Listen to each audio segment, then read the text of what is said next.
Tesla is asking shareholders for permission to split the stock.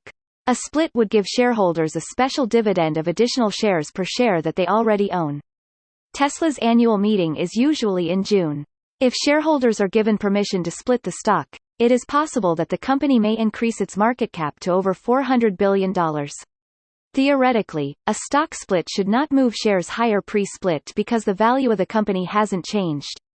However, various theories abound for why a split could boost values of the stock. For one, if the shares are cheaper, more retail investors are able to buy and own shares of the stock, increasing the base of ownership. Another theory is that when a stock splits, such as for a popular company like Tesla, it is more easily added to various indexes like the S&P 500 or Nasdaq 100, which then will lead to more shares being purchased by fund managers that model their portfolios against these indexes. Another theory is that cheaper share prices allow for cheaper options pricing for the booming derivatives market, where retail traders and the Wall Street bets community actively operate.